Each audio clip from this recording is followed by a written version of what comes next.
घर वाले जबरदस्ती मेरी शादी कराना चाहते हैं। मैं जैसे तैसे करके मंडप छोड़ के आई हूँ। प्लीज यहाँ से कहीं दूर लेके चलो ना। कहीं दूर? मतलब तुम अपनी शादी से खुश नहीं हो? ये कैसा ढंग सवाल है? मेरी जैसी जवान खूबसूरत लड़की उस ठरकी बुड्ढे सीईओ से क्यों शादी करेगी? ठरकी बुड्ढा सीईओ? हाँ, अगर वो इन भाई साहब जैसा हैंडसम और इंटेलिजेंट इंसान होता तो लड़की को बिना देखे शादी के लिए हाथ उठना करता। कौन है यार? इसका मतलब ये तो नहीं है कि वो कोई ठरकी बुड्ढा होगा। क्या तुम्हें बुरा क्यों लग रहा है? तुम्हारा कोई रिश्ता है क्या? ऐसा कुछ नहीं है। हाँ तो फिर चले, यहाँ से कहीं दूर चले। प्लीज चलो ना। आई थिंक अब इस सिचुएशन से बचने का ना बस एक ही तरीका है। क्या? मुझसे शादी कर लो। शादी कर लूं? क्या? लोग किसी की मजबूरी का फायदा वन नाइट स्टैंड तक उड़ाते हैं। तुम तो कई रातों का बंदोबस्त कर बैठे हो। ओ हेलो मैडम, शादी फॉर मी इट्स लाइक अ पवित्र बंधन जो सेक्स से बहुत ऊपर होता है। तुम्हारे पास कोई ऑप्शन है नहीं और मेरी भी मजबूरी है। बोलो, शादी करोगी मुझसे? No, never. कि बाहर के तुम्हारे लोग हैं? ओ पंडित जी, मुहूर्त निकला जा रहा है, जल्दी बैठो।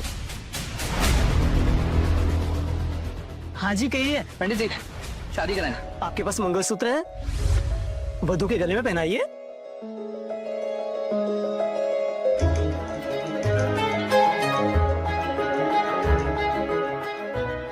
विवाह संपन्न हुआ, अब आप दोनों पति पत्नी हुए। Congratulations guys।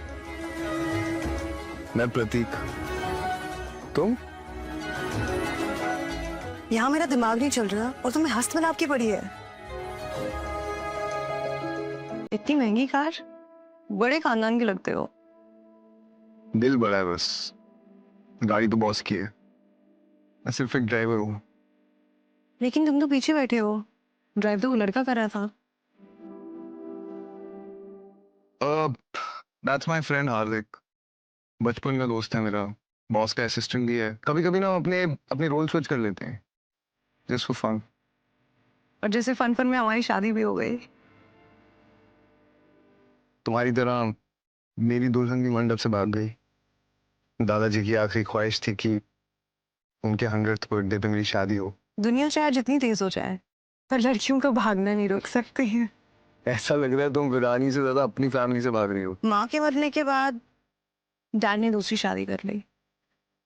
मानवी मेरी सौतेली बहन है, वो मुझे बचपन से बहुत परेशान करती है। वापस जवाब देने पे डैड हमेशा मुझ पे हाथ उठाते थे। ये वीरानी से शादी भी किसी बिजनेस डील के लिए ही है। उनका कोई प्रोजेक्ट वीरानी होटल्स के साथ फंसा हुआ है, तो मुझे इस्तेमाल करके वो हासिल करना चाहता है। बस अब अंदर चल रहे हैं हम लोग। सो you might want to fix your hair. I guess yes, yeah. चलें? चलो। डैड, ये है आपकी बहू रिद्धि।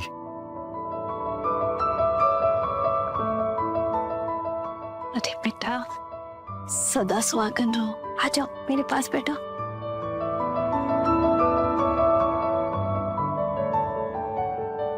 आपने मॉम को तो नहीं बताया ना केडिया की बेटी की शादी से भागने के बारे में? ओए नहीं यार, वो डिप्रेशन में आ जाती। गुड। रिद्धि केडिया की ही बेटी है, मंडप से भाग रही थी, मैंने उठा लिया। वो ये क्या चोर पुलिस खेल रहे है तू? वो भाग रही थी, तूने पकड़ ली। आपको सब डिटेल में बताऊंगा मैं बाद में। अभी के लिए मैंने उसको ये बोला है कि ये मेरे दोस्त का घर है। ओके। ये तुम्हारे लिए। नकली है, रख लो।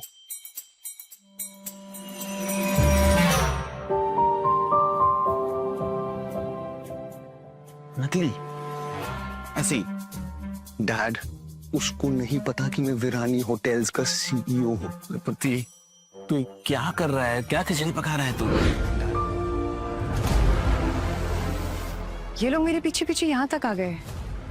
मैं अपनी वजह से प्रतीक और उसकी फैमिली को किसी भी मुसीबत में नहीं डाल सकती। मुझे चाहे कुछ भी करना पड़े, मैं प्रतीक की फैमिली पे कोई आंच नहीं आने दूंगी। क्या बात है मैडम, हमारी कब्र खोद के यहाँ पौधों में मिट्टी डाली जा रही है। तेरी वजह से वीरानी ने हमारा प्रोजेक्ट प्रपोजल रिजेक्ट कर दिया। अब तू हमारे साथ चलेगी और उनसे माफी मांगेगी।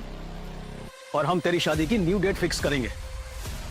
बॉडीगार्ड्स, स्टॉप, रुको। अगर प्रोजेक्ट और पैसे की इतनी पड़ी है तो मानवी की शादी क्यों नहीं कर देते उस ठरकी बुड्ढे से?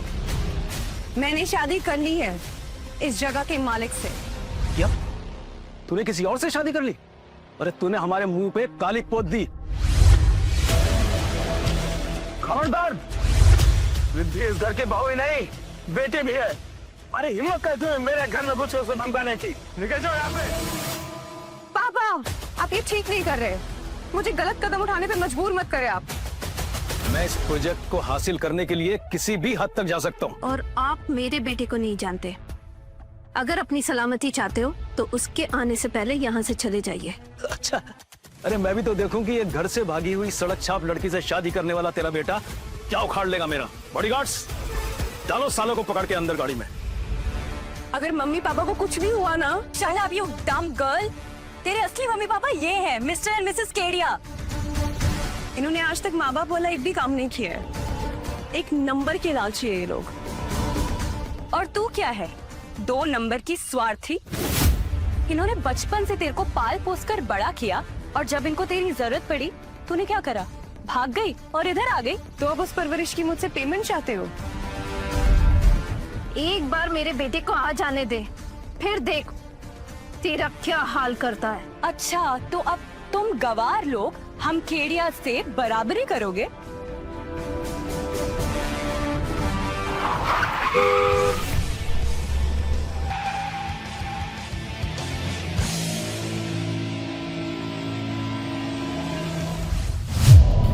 इस शो को आगे देखने के लिए रिगी टीवी ऐप को डाउनलोड करें